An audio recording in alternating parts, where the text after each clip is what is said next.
Hi everybody. So here we are a week after the AES show in New York. Avid just introduced the Pro Tools 10 software and the brand new HDX systems.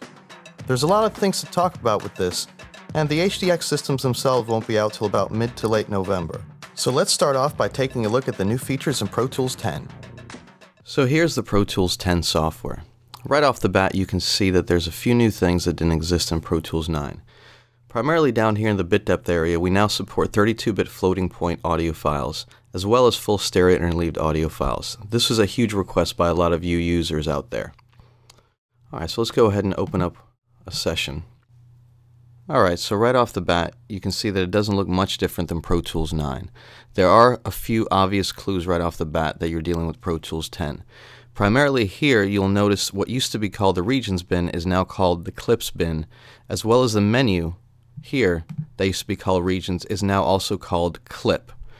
All media in Pro Tools 10 and from now on will all be referred to as clips, whether they're video clips, audio clips, MIDI clips. Just get used to the new terminology.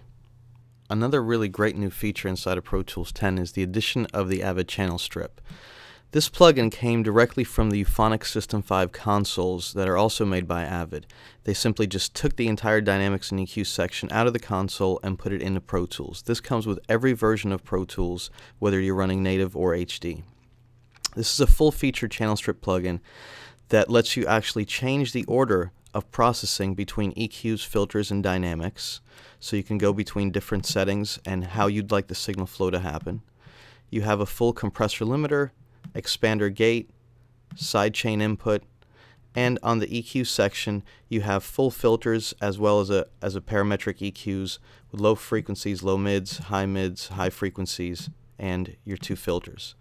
Now you can simply, like a lot of Avid plugins, you can simply just click and drag to start making changes, whether it's on the EQ section, and then simply just start changing parameters within your dynamics section to start manipulating the settings. Now this is a fairly interesting plugin, like I said, because it comes straight from the console. This is the same sound that high-level professional engineers have within the System 5 console. Another really great feature of Pro Tools 10 is the addition of clip-based gains. Clip-based gains come at us from the video world, and the terminology carries over from the video side, such as Avid Media Composer. But it's a great feature in Pro Tools to help you with your mixes and your automation.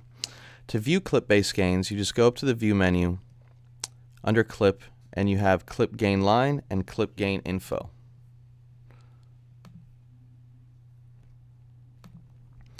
You can see across the actual audio clip the solid black line that is a clip gain line, and the info is right here. When you click on it, it actually gives you a little mini fader to show you what level it's at. Now you can increase the clip gain of each individual audio clip by up to 36 dB. In order to utilize clip-based gains, you can do a couple of different things. First of all, if you want to affect the entire audio clip, you can click on the mini fader and bring up or down the clip-based gain. Now notice as I do this, you actually see the waveform visually increase or decrease in amplitude. The really important thing to remember about this is that it's actually affecting the audio signal pre-insert, meaning whatever you do here automatically affects how much audio level is hitting your plugins, such as the Avid Channel Strip. Now to kind of demonstrate this, let's go ahead and just play this back.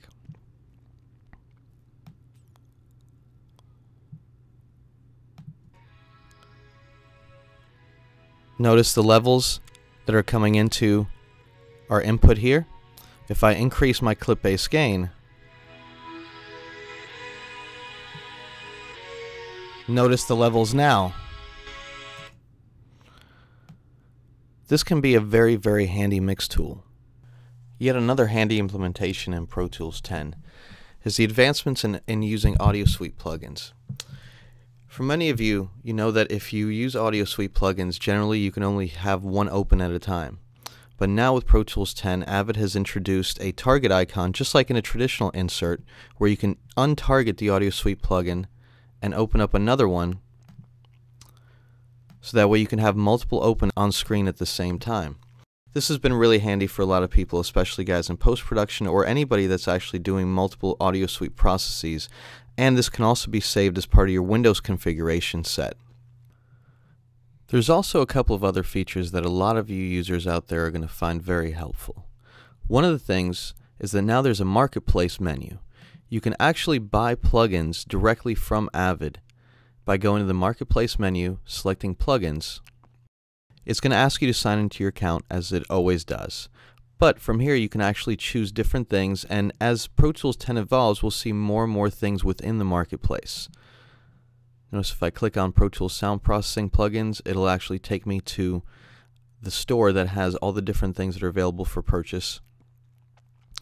Like I said, this is going to be a very handy tool in the future as we keep on adding more and more functionality to this and more third-party developers come on board with this. You'll be able to get plugins directly into Pro Tools from within Pro Tools. It's a handy little feature. Also, another really great thing that a lot of users have been asking for is direct support for SoundCloud and iTunes.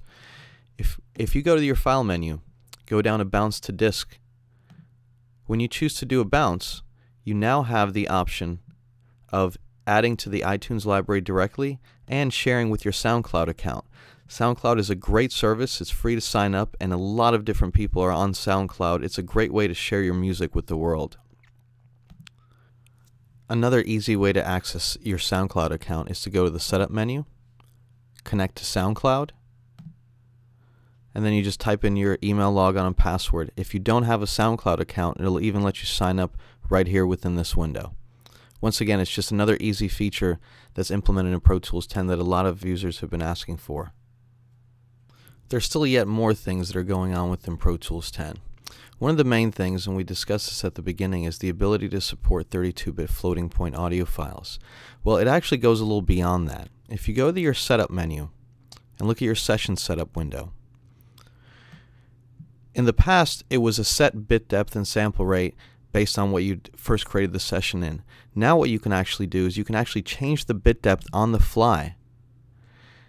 It won't change anything you've previously recorded, but anything from this point forward will be recorded at the new bit depth. This is due to the fact that Pro Tools can support multiple file types of different kinds of bit depths all at the same time in the same session.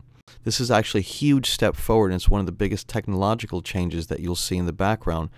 But it'll work seamlessly within the session. It'll appear like nothing is actually happening, but there's a lot of stuff going on in the background in order to facilitate this.